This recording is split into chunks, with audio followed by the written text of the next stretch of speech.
En nuestros estudios nos acompaña Manuel Mercado, es analista político. Siempre un placer conversar con Manuel. Manuel, ¿cómo estás? Qué gusto verte. Buenos días. Un saludo para ti y para toda la gente de La Razón. Gracias por llegar esta mañana hasta acá. Y en la distancia está Ricardo Paz, también consultor político. Hola Ricardo, buenos días. Muy buenos días, Diego. Un placer estar en tu programa, esta vez creo que por primera vez de manera remota. Cierto. Primera vez que estamos en la distancia. Un fuerte abrazo, Ricardo. Siempre un placer también conversar contigo. Vaya tema que no tiene que ver con el ámbito político, aunque sí hay políticos en medio. Y claro, viene acompañado, diríamos, o de una seguidilla de situaciones un poco raras que ocurrieron desde el final del gobierno de Luis Arce, arrancando el gobierno de Rodrigo Paz, que tienen que ver, por ejemplo, con madera incautada en Chile, que hubo ahí algún silencio, dicen algunos, estos asesinatos en Tarija y en Santa Cruz. No es que todos están conectados, pero digo, es una seguidilla de situaciones complicadas. Y ahora esto, ¿no? 31 maletas que algunos dicen traían droga. Tuto Quiroga salió a decir, traer cocaína o marihuana de Estados Unidos a Bolivia es como llevar hielo al Polo Norte. Eso no ha ocurrido, duda mucho, pero sí le llama la atención el silencio del gobierno. Y aquí pregunto a los dos, ¿es una buena estrategia el silencio en este tipo de situaciones? ¿O es mejor salir rápidamente a responder cómo va ocurriendo la investigación, Manuel? Bueno, yo creo que todo depende de si tienes algo que decir, ¿sí? Porque hay muchas dudas y creo que la gente espera algunas respuestas sobre esas dudas concretas. Primero, llama la atención el aterrizaje de este vuelo, que como tú bien señalabas, había sido observado ya previamente, por un lado. Por el otro lado, llama la atención la cantidad, el volumen de droga y otros elementos que se han detectado ahí, como armamento. Y bueno, hay muchas dudas que tiene la gente. Pero más allá de esas dudas, creo que es importante analizar cuáles son las condiciones en las cuales está en este momento el aparato estatal, el Estado boliviano, no solamente el gobierno, el Estado boliviano, para poder enfrentar temas de narcotráfico, porque cada vez vamos viendo que resulta relativamente fácil burlar controles aduaneros, burlar controles aeroportuarios, saltarse una serie de procesos y procedimientos de migración. Tenemos un juez involucrado, una exdiputada, es decir, todos los elementos nos hacen pensar en la fragilidad que tiene en este momento el gobierno para poder enfrentar temas de narcotráfico sin adelantar quiénes están o no están vinculados. ¿Qué tanta capacidad tiene el narcotráfico internacional dentro del Estado boliviano? Eso por un lado. Y por el otro lado queda clarísimo que temas de narcotráfico acá y en otros países no tienen un color político, ¿sí? Hay gente que puede estar vinculada de diferentes niveles o de diferentes organizaciones, de diferentes tiendas políticas, con diferentes rangos. Es decir, no nos preocupa, creo yo, como ciudadanos, esa fragilidad a la cual está expuesta la estatalidad boliviana. ¿Les parece si escuchamos, antes de darle paso a Ricardo, qué decía el expresidente Jorge Tuto Quiroga sobre este tema? Escuchemos, ¿qué decía Tuto? El tema de las maletas, mire la vergüenza que significa eso, de que haya gente que hubiera sido esta diputada que era de Creemos en la anterior gestión, que ahora postula. Muy raro, un avión charter que cuesta carísimo, llegando de allá, trayendo maletas, dicen que es marihuana. Miren, me cuesta creer, habrá que ver cuál es el fondo del asunto, porque traer marihuana o cocaína a Bolivia es como en un charter llevar hielo al Polo Norte, medio que no es necesario. aquí existe. Entonces, que expliquen qué es lo que había, qué sucedió, por qué todas esas maletas, quién había. Y lo que extraña es que cuando hay un exministro de Arce, rapidito se lo agarra, se hace show, se explica, y salen los ministros a explicar todo lo que tiene que ver con un exministro de Arce. Extrañamente, no tocan a nadie de Evo Morales. Parecería que la corrupción, los malos manejos empezaron en el 2019, no, o el 2020, falso. Empezaron el 2019. Bueno, ahí estaba Tuto Quiroga reclamando que no salgan a hablar altas autoridades sobre este tema. ¿Coincides, Ricardo, en que es mejor tener algo potable que decir que salir a las corridas a dar alguna explicación sobre este o los anteriores casos que preceden? Bueno, yo soy de la escuela más bien, Diego, de que siempre hay que responder, ¿no? De que la transparencia y enfrentar las cosas es siempre rinde más que la opacidad, que dejar pábulo a la especulación, etcétera, etcétera, ¿no? Es mejor siempre tener una palabra oficial, ese es mi punto de vista. En el caso este particular, hay muchas irregularidades, muchas dudas, hay muchas cosas que aclarar. Por ejemplo, a mí me ha llamado muchísimo la atención el hecho de que una diputada pueda haber salido 20 días después de haber terminado su mandato y volver sin que nadie le haya hecho referencia a la ley 1352 que se aprobó el 14 de octubre de 2020, que establece con absoluta claridad la permanencia obligatoria en territorio nacional de las autoridades de nivel central. La norma establece que esta obligación alcanza al presidente, al vicepresidente, a los ministros, a los asambleístas nacionales, a los gobernadores, gobernadoras, alcaldesas, alcaldes, inclusive asambleístas departamentales y concejales municipales, que no pueden salir del país durante 3 meses después de haber terminado su gestión. Entonces, para empezar, mire, tú sabes, cualquier persona que viaja al exterior sabe que uno está sometido pues a unos controles terribles de migración al salir del país, y cómo han podido salir libremente. Luego, lo que ya se ha dicho, es decir, un vuelo charter carísimo, dicen, hablan de $150,000, solamente un tramo, 32 maletas que quién sabe qué traían. Yo también manifiesto, por supuesto, como todos, mis dudas de que hayan estado trayendo droga a Bolivia. No ese es digamos, el corredor más usual.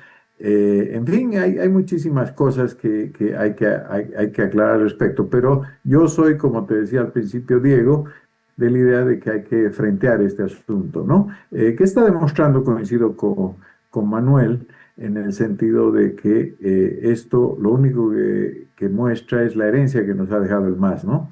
Esta herencia de penetración casi absoluta y total en nuestras instituciones que tiene el narcotráfico y otras actividades delictivas.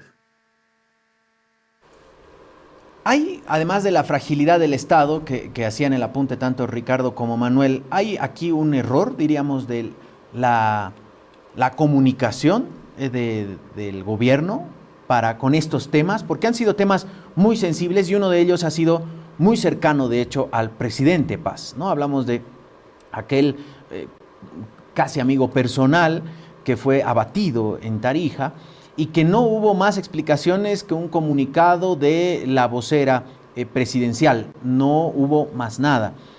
¿Hay ahí un error, Manuel, en estos meses, no solamente con estos casos, sino vayamos al decreto abrogado al 5503, cómo se fue manejando? ¿Ves que todavía les está faltando aterrizar en un manejo comunicacional? Sí, definitivamente. Creo que en diferentes áreas. Todavía no cuenta el gobierno con dos elementos que son claves.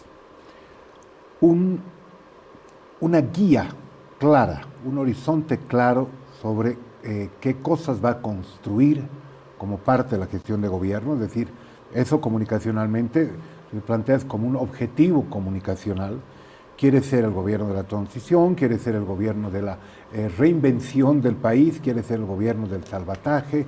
¿Qué quiere ser? Necesitas una identidad clara. Y obviamente eso es lo primero que se tiene que trabajar. Y por el otro lado, una estructura y una dinámica de comunicación que sea lo suficientemente coherente y consistente como para poder responder de manera oportuna, de manera muy transparente y de manera efectiva, ¿sí? Que cumpla cierto tipo de objetivos, o sea, ante todos estos elementos, ¿no? O sea, yo creo que muchos de esos elementos a los que tú has hecho mención, la gente los está encadenando, la gente los está uniendo, los está vinculando, porque no ha habido todavía una respuesta clara y contundente. Evidentemente, reitero, no soy de la idea de que se tenga que salir en las primeras 2 horas, 3 horas del escándalo, cuando no tienes claridad sobre la investigación o sobre el suceso. Entonces, tienes que darte un tiempo, pero como que las cosas ya están extendiéndose mucho en el tiempo, y ahí corre un serio riesgo, no solamente el gobierno del presidente Paz, sino el Estado, porque corremos el riesgo de que se vaya asentando la idea de que somos un Estado tremendamente frágil, tremendamente permeable o permeado por diferentes tipos de mafia, ojo, no solamente el narcotráfico, y que no se está pudiendo avanzar de la manera necesaria en la recomposición de eso. Es decir, no es solamente una pérdida de imagen en términos de gobierno, sino también en términos de Estado boliviano. Y a esto se suma, Ricardo, claro, el estigma de aquella historia de los 90s y la herencia del MIR, los vínculos, ¿no? Con algunas situaciones medio irregulares, y suelen los opositores al gobierno a utilizar esto como, ven, ahí está pasando lo que pasaba en los 90s y las narcoavionetas, aunque en este caso hablaríamos de un narcogalpón de propiedad de un juez, nada más y nada menos que de un juez que fue enviado ayer a un centro penitenciario donde encontraron droga líquida, encontraron marihuana, y aparentemente allí habrían sido trasladadas estas maletas. Nadie dice a ciencia cierta si encontraron las maletas y si al abrirlas estaba lo que encontraron. Difícil pensar que de diciembre, cuando recuperaron las maletas, a enero, todo sigue intacto, pero allí las llevaron y vaya que hay vínculos cada vez más profundos, Ricardo. Sí, insisto, Diego, en que esto es herencia de un sistema que probablemente no ha nacido, pero se ha consolidado y ha llegado a límites insospechados durante estos 20 años de administración del MAS, ¿no? Es indudable que en estos 20 años el narcotráfico y las actividades delictivas conexas han penetrado, pues, las instituciones en Bolivia de una manera que va a ser muy difícil y muy trabajoso el poder extirpar, digamos, del todo, ¿no? Y bueno, estamos a 3 meses de gobierno, entonces están en su ejercicio pleno, pues, estas personas que han penetrado las instituciones, ¿no? Aquí, en términos comunicacionales, para mí lo que falla es que el órgano judicial no tiene una estrategia de comunicación, ni tiene una manera adecuada de comunicar las cosas a la gente, ¿no? La fiscalía, los jueces, en fin, prácticamente no hay una manera establecida, un protocolo, etcétera, para mantener informada a la población, y eso genera muchísima especulación, ¿no? Muchas presunciones, etcétera, que podrían ser despejadas fácil y rápidamente con un poco de información. Nadie dice que hagan conocer de investigaciones que perjudiquen, digamos, el normal desarrollo de un proceso judicial, pero sí dar información mínima, elemental, esto que les decía, ¿no? ¿Cómo es posible que una diputada haya salido y entrado del país habiendo una prohibición expresa por una ley expresa de que ella no podía salir del país 3 meses después de haber terminado su mandato. El ingreso de... Bueno, ¿para qué vamos a repetir todo aquello, no? Entonces, sí, yo creo que hay que mejorar o hay que instituir en realidad en el órgano judicial un mecanismo de transparencia, de comunicación y de información idónea. Este estigma que hay, ¿no, Manuel, sobre el MIR, sobre situaciones parecidas, situaciones que se callan, claro, son el arma perfecta, además, en un momento, aunque no sintamos como una elección nacional, pero en las elecciones autonómicas, que estamos en pleno momento electoral, por supuesto van saliendo estas situaciones y son utilizadas en la campaña, ya sea a favor o en contra, en este caso en contra de una candidata a concejala de Gary Áñez, exdiputada de Creemos, ahora con Gary Áñez, que fue aliado de Tuto Quiroga, pero ahora va solito. Dice que ya le pidió que dé un paso al costado, hace instantes Gary Áñez declaraba aquello, así que todo se va mezclando. Definitivamente, o sea, hay que recordar que no ha habido un partido que esté en ejercicio de gobierno en los pasados 30 años que no haya sido manchado por temas vinculados al narcotráfico.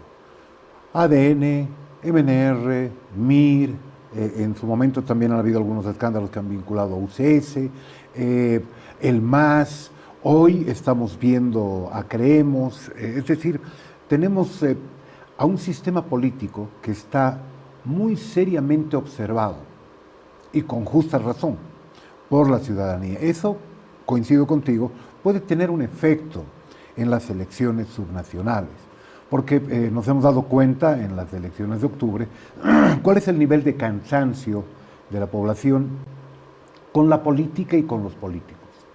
Entonces, lo que se espera es un cambio sustancial en la forma de hacer política de todos los partidos en el país. Y hay que ver si eso llega también al nivel subnacional, porque no solamente es en el nivel nacional que se ven los temas de corrupción, los temas de narcotráfico. El narcotráfico se ha vuelto un problema también vinculado a la seguridad ciudadana. ¿Sí? O sea, las balaceras, los ajustes de cuentas, los ajusticiamientos en diferentes lugares conmocionan a la población. Y la gente no dice, esto es responsabilidad de la FELCC, esto es responsabilidad del Ministerio de Gobierno, esto no nos va a afectar ni en el municipio ni en la gobernación. No hay esa preocupación. Entonces, vamos a ver cómo este tipo de elementos también tristemente van a ensuciar las elecciones subnacionales, o por lo menos las van a complejizar, en algunos lugares más que en otros, definitivamente.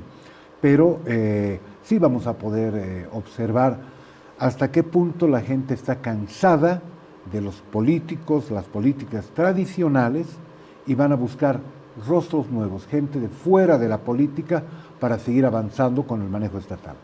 Ya que estamos hablando de las subnacionales y las autonómicas, ¿les parece si nos saltamos a ese tema? Estamos a menos de 2 meses, a 54, 56 días de las elecciones subnacionales o autonómicas.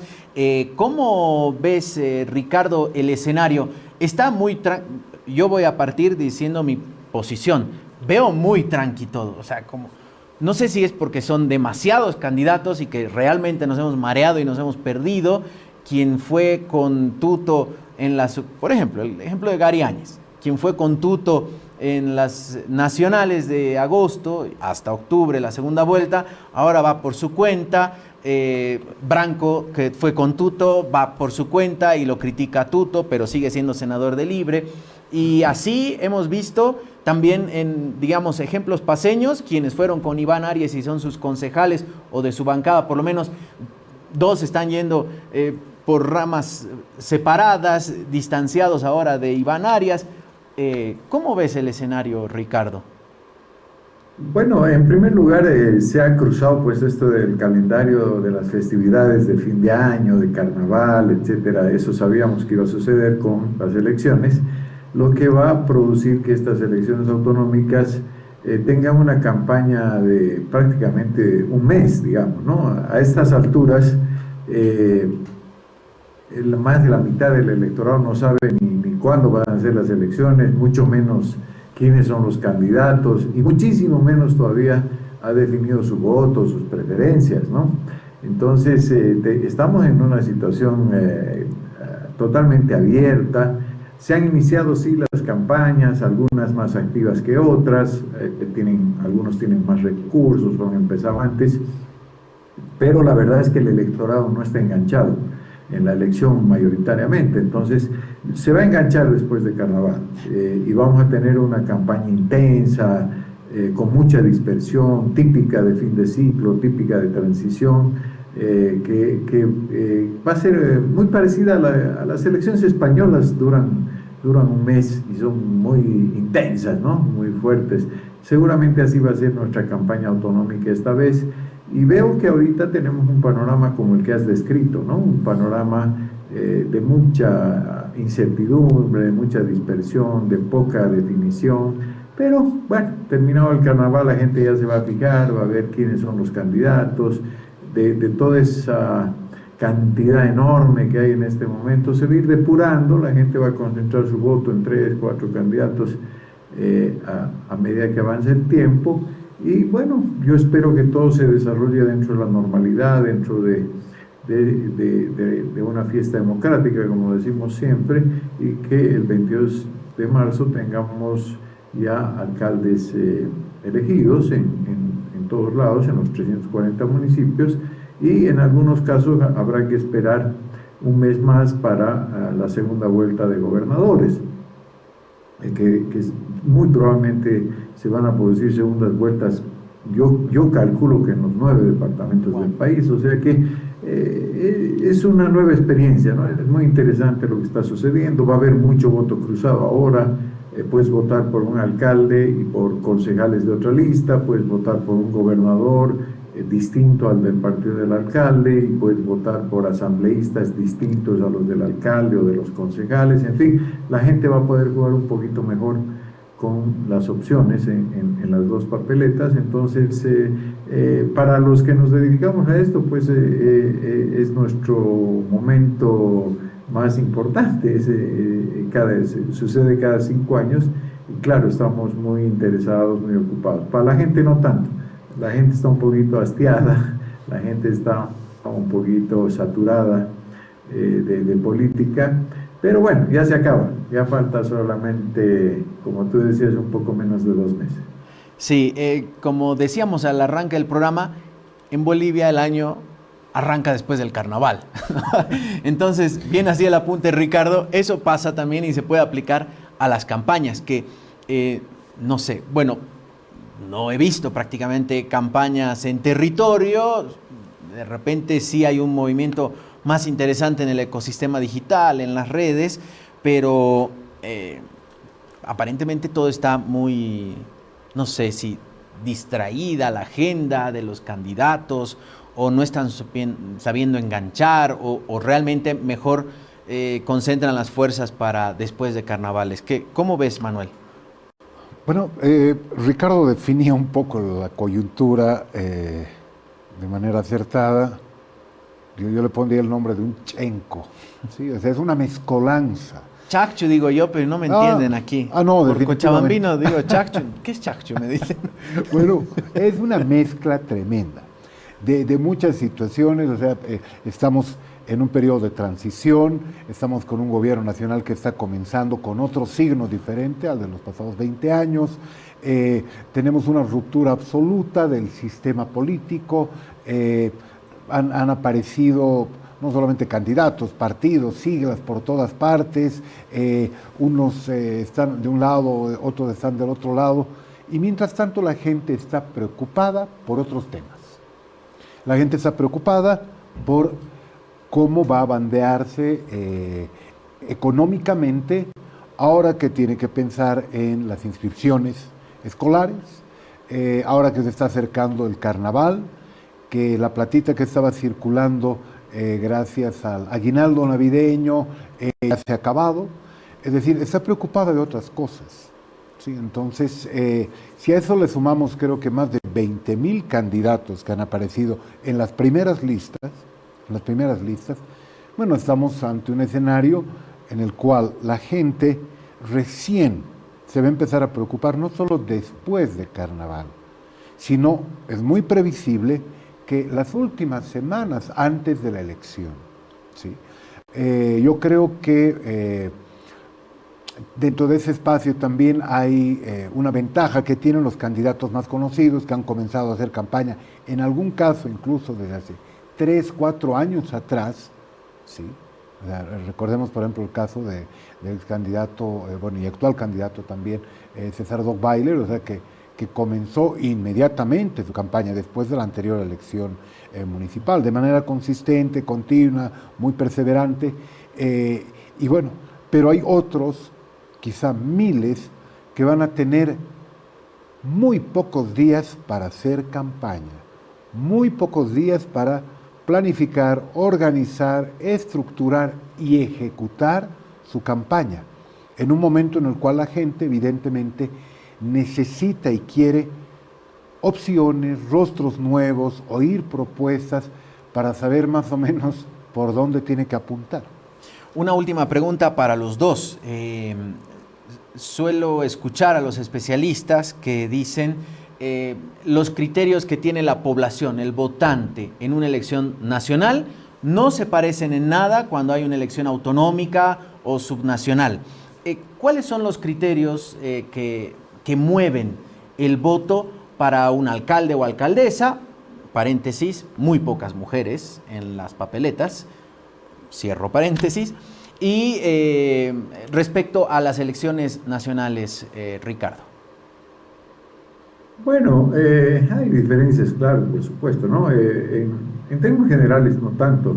Igual el voto lo definen las emociones, lo define la cercanía del candidato, la credibilidad. Muchas veces lo he dicho en tu programa, en las elecciones modernas el mensajero es el mensaje, las campañas están centradas en los candidatos y en ese sentido el candidato al que le crean más, el que apunte mejor a una solución emocional de una demanda ciudadana instalada ya en la mente del elector, ese va a tener más éxito. Eso no cambia, ¿no? Ahora cambia un poquito, sí, la problemática, cambia un poquito la demanda. En unos lados es más la seguridad, en otros lados es más la salud, en otros lados es más la vivienda, ¿no? O los empleos, la economía, en fin. Eso se va adaptando, digamos, en el mensaje para poder, pero siempre lo más importante ahora es el que el candidato sea conocido y el que el candidato sea creíble, ¿no? Nadie vota por alguien que no conoce y por eso lo que decía Manuel es absolutamente cierto, ¿no? Tienen mucha ventaja los candidatos que ya son conocidos, aunque algunos de ellos también tienen negativos muy altos, ¿no? Y tienen que hacer reparación de imagen, eso también es complicado. Pero los candidatos nuevos la tienen un poquito difícil porque tienen muy poco tiempo para elevar sus niveles de reconocimiento y de favorabilidad. Pero bueno, también tienen el auxilio ahora de las nuevas tecnologías de información y comunicación, de las redes sociales, de la manipulación de la Big Data, en fin, que les ayuda mucho. Antes era muy difícil, claro, antes era impensable posicionar un candidato en un mes, digamos, ¿no? Ahora con ayuda de las redes y las nuevas tecnologías existe ya más posibilidades. Entonces, esas son las características, no son tan diferentes en general las campañas, pero tienen, claro, especificidades en lo que se refiere a problemática y a demanda. Manuel, ¿qué mueve a la gente al momento de votar por una autoridad local? Bueno, yo coincido plenamente con Ricardo. Hay grandes líneas que no se mueven. Por ejemplo, en La Paz nunca ha ganado un candidato masista, ¿sí? Hay un voto anti-MAS instalado. Y el MAS hoy tiene otra reencarnación, si tú quieres, ¿no? O sea, hay sectores que rechazan todo lo que puede parecer popular comprometido con anteriores gestiones de gobierno. Ese es un tema general. Lo mismo, en Santa Cruz hay un voto esencialmente conservador en amplios sectores, no solamente en clase media, media alta, sino también en sectores populares. Eso tampoco varía. Pero cuando bajamos a territorio, que era lo que tú reclamabas, que no hay campañas territoriales, es donde las cosas se ajustan. Es donde las cosas se ajustan.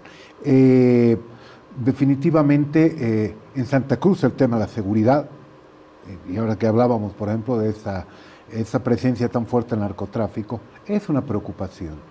Es una preocupación. No necesariamente es una competencia municipal o competencia de la gobernación, pero es una preocupación de la población y muchas veces quiere oír algo de los candidatos sobre ese tema. En otros lugares será exclusivamente el empleo y en otros lugares será el adoquinado, será la iluminación, será la calidad de las escuelas que tienen que ser mantenidas por el gobierno municipal, es decir, se va variando dependiendo del territorio. Eso es algo que no tenemos que olvidar. Son campañas esencialmente territoriales en las cuales se tiene que tener una lectura clara de qué es lo que le mueve a la gente, qué es lo que le duele a la gente y qué es lo que finalmente va a ofrecer un candidato en el espacio en el cual está compitiendo. Quiero agradecerles a los dos por acompañarnos esta mañana. Una última pregunta para Ricardo. Ricardo, eres consultor político. ¿Vas a estar en alguna campaña? No te voy a pedir que me digas de quién, pero ¿vas a estar en alguna o en algunas campañas en estas elecciones subnacionales y por dónde? Sí, claro, por supuesto que sí. Por eso no estoy en el programa ahorita, justamente porque estoy en campaña, estoy en Tarija en este momento. Y sí te puedo decir, yo no soy de esos consultores que dicen, no, yo no. No, yo sí, claro, aquí en Tarija estoy asesorando, haciendo la campaña, la parte estratégica de Luciana Campero, ¿no? Estoy trabajando también en Cochabamba con el candidato a gobernador Rolando Morales, y así estoy por cerrar también una cosa en el Beni, pero es mi trabajo, pues es lo que hago y es el momento en que digamos que más ocupado ando, digamos, en estas épocas. Así que sí, gracias a Dios, felizmente estoy trabajando y estoy, como ya alguna vez te dije, en una campaña presidencial en Colombia, las elecciones son en mayo en Colombia, lo que hace que tenga que estar yendo y viniendo también. Así que, gracias a Dios, con mucho trabajo. Qué bueno. Entonces, ¿en La Paz no ningún candidato, Ricardo? No, en La Paz no estoy trabajando con nadie. Mira, como dicen, a veces uno no es profeta en su tierra, dicen, ¿no? Tenemos que salir de nuestros terruños para que nos vaya bien. No, sí, recibí propuestas y me pidieron, pero la verdad es que no llegamos a acuerdos con las personas que solicitaron los servicios. Sí. Bueno, gracias Ricardo, como siempre, un fuerte abrazo hasta Tarija. Qué lindo, qué envidiable estar por allá. No creas, ayer se ha caído el cielo. Mira. Una cosa terrible. Hoy día salió el sol, está bonito. Pero ayer me he pegado un susto terrible, porque hace tiempo que no veía una lluvia así. Mira, las lluvias, qué tema, ¿no? Qué temita en el país. Gracias Ricardo, un fuerte abrazo. Chao Manuel, chao. Un saludo, señor Ricardo. Gracias Manuel por acompañarnos como siempre esta mañana. ¿Tú con algún candidato o no es tu target, no son los candidatos? En estas elecciones no. En estas elecciones no. Estoy enfocando el tema de la comunicación política desde otra perspectiva en estas elecciones. Va a ser algo interesante. Mira, entonces vamos a tener novedades para charlar. Yo me imagino que en las próximas semanas. Claro que sí. Gracias, Manuel. Manuel Mercado, analista político, Ricardo Paz, consultor político, estuvieron con nosotros.